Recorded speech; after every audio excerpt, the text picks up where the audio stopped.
The Chiefs have had more injuries come to the table here on this Thursday. We're going to talk every single one of those, along with a little bit of Chiefs trivia today, as we're going to test Chiefs Kingdom and your knowledge on Kansas City football.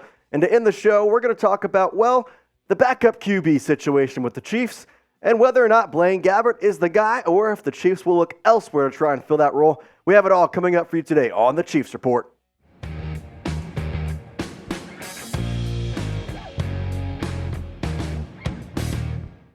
Chiefs Kingdom, I'm glad you chose to join us today. I'm Jay Sanders, and let's dive right into today's show. The first thing we're going to get to is the Thursday injuries. Now, Jaylen Watson is out today with a shoulder injury. Nick Bolton with that ankle out again. And the Wanogho Gray sick for a second day. Bolton and Gray missing their second day of practice. Jaylen Watson, he was actually on the practice field today. He just not practicing. Did not have a helmet, was walking around on the sidelines, but he is not practicing today. These three guys are not practicing. And we actually got some news on guys who were limited in practice yesterday. Those two being Kadarius, Toney, and Chris Jones. A little bit more notable names there. Kadarius, Toney still dealing with that toe injury. And then Chris Jones, he had a groin strain is what they're calling it. Either way, they were limited yesterday. No word yet on if they're going to be limited today or if they're going to be full participants. But Andy Reid does say that he'll expect both of them to be on the field Sunday night in East Rutherford. Now, the name I want to focus on the first three is Jaylen Watson, as that's a new addition to this injury report and a guy who really I didn't expect to see him on there. Like I mentioned, he was actually at practice today. He just wasn't practicing. Did not have a helmet, was walking around the sidelines, did walk through, and then not practicing. Not exactly what you like to hear after you already have Nick Bolton not on practicing again for this week. But the good news is you do have Drue Tranquill. Now, Tranquill has been really good throughout this entirety of the 2023 season. I know we're only 3 games in, but he's looked really good. 15 tackles, a half sack, and overall, he has really been a good guy at the helm of the defense for the past now week with Nick Bolton out. And he's getting some high praise from his coaching staff, including linebackers coach Brendan Daly, who said, I thought he did a great job. He's been doing a lot of different things. He learned multiple roles, and he works his tail off. He cares a lot about getting it right. Now, Drue Tranquill, he's a guy that he's kind of a nose in the mud. He's going to get in there. And I like what I've seen from him. And this defense has really been led by him. And one guy that is also kind of leading the squad as a younger guy is Trent McDuffie, who has absolutely been spectacular. He's the top-rated PFF quarterback in 2023. He has been absolutely, I don't know, there's not even words to put how good he has been. And he's going to have a tough task this week with Garrett Wilson, so we'll have to see. That's going to be one of the harder tasks he's had to go through thus far this season. We'll see if he's up to it. I think overall, he looks like he's in the way for the season we exactly expected from him. Go in there and do exactly kind of what McDuffie does, and that's shut people down. All right, before we move on to the rest of the show, I need you to help me out. Subscribe for Chiefs content every single day. See, I'm still not necessarily the new guy here, but I'm a newer guy, and I need your help because the bosses, I don't know if they believe in me yet. And to show them, I want Chiefs Kingdom to help me out. Give me 20 subscribers on today's video. If you're not subscribed, subscribe today. Join the Chiefs Report community. It's a community here. We're going to be interacting with you every single day. And why not leave a comment as well? All right, before we move on in the show, I got some trivia time, as I mentioned it in the beginning part. And I got you another player that I want you to name for me. Who is this all-time Chiefs player? Let me know in the comments below, who is this all-time Chiefs player? We're going to let you know at the end of the video who it is, so make sure you get your comments in right now as to your guess.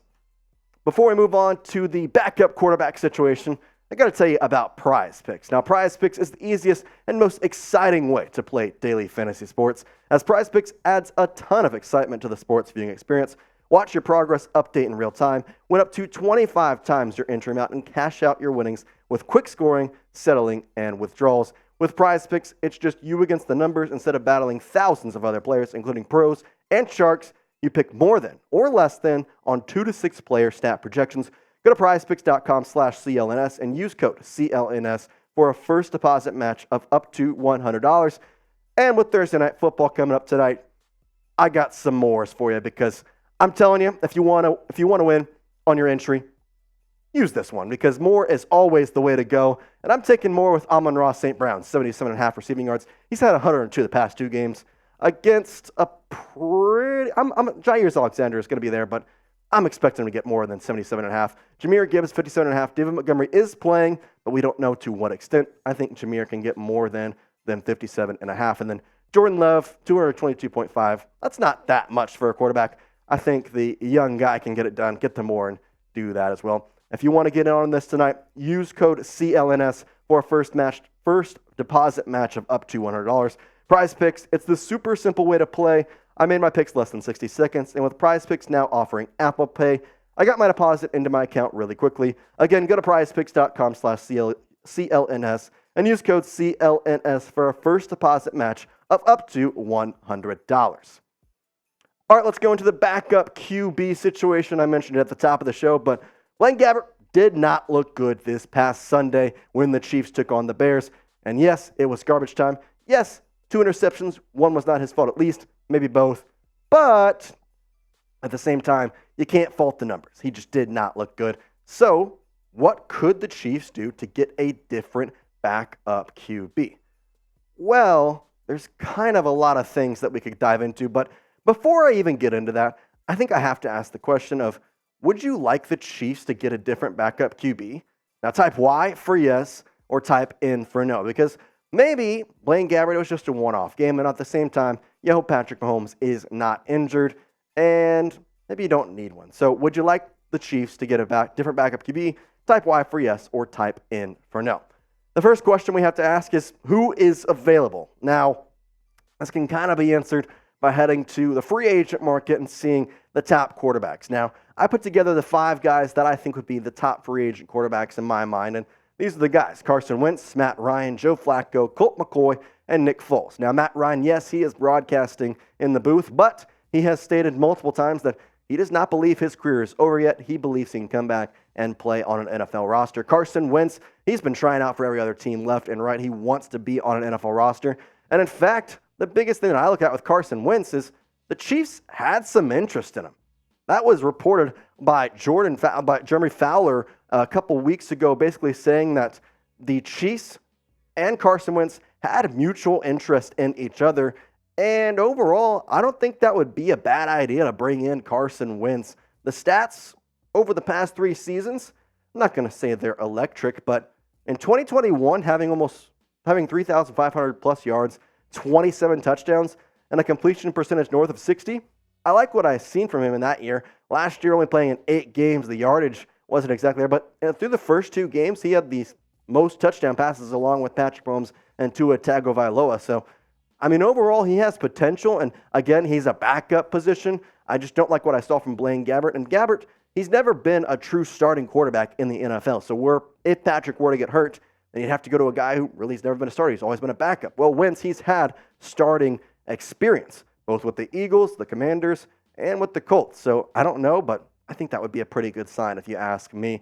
Now, I got to ask you, though, who is a QB that you would want the Chiefs to sign? Because I just gave you Carson Wentz. I gave you 5 options. Is there a different QB that I didn't mention that you would like to sign, or is it one of the other 5 that you would like to sign? Because, again, Blaine Gabbert just did not look good. That's been a little bit of the talk of the town on whether or not the Chiefs have going to stick with Blaine Gabbert or if they're going to move into a different direction. So let me know in the comments below who is a QB you would want the Chiefs to sign. If that's Carson Wentz, then that's Carson Wentz. If not, let me know who that would be.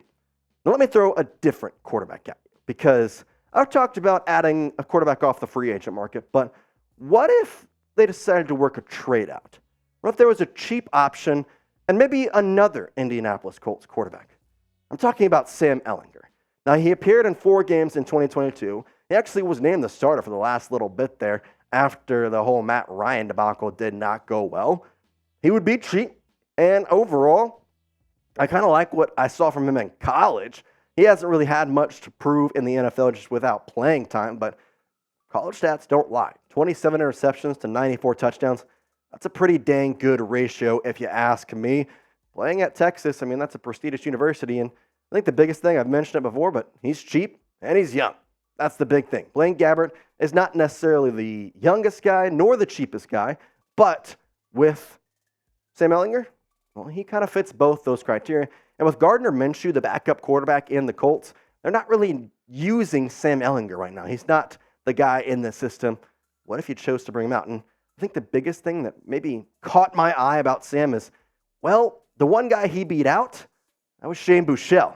Shane Buechele was with the Chiefs in the preseason, was just about to be on the squad, and then had a really rough preseason game, 2 and 3, ended up off the squad, and now he's on the Bills practice squad. Well, guess who beat Shane Buechele out in college? Sam Ehlinger. Ellinger could come. It could be the second string. Technically beat out Buechele again. I kind of like that.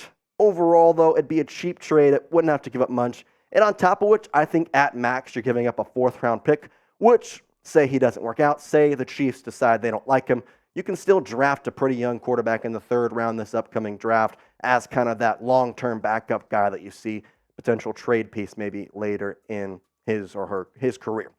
All right, would you trade for Ellinger? Type T for trade, type P for pass. Let me know in the comment section below, because I think it's an interesting trade topic that we can explore with him, because overall, again, cheap, easy. It would not be hard to make a move with the Colts. They're already trying to shop Jonathan Taylor. You come to them with this move out of nowhere.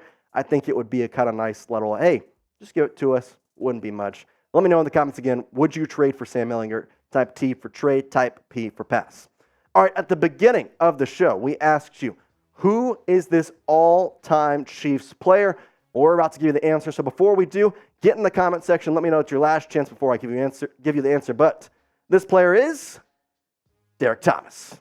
Derek Thomas, an absolute Kansas City legend, the Chiefs franchise leader in sacks with 126. And he's also the franchise leader in forced fumbles and safeties. I mean, he is an absolute legend. Single sack record with 7 sacks in a single game. Overall, pretty dang good guy, if you ask me. Let me know if you got it in the comment section below. Again, Derek Thomas, our Chiefs legend today. Before we leave, I want to appreciate all of you, as glad you stuck to the end of the video. Make sure you subscribe, youtube.com/ChiefsTV. And we'll catch you in another video as the Chiefs and the Jets take on each other this upcoming Sunday. We're going to have a preview for that coming up next.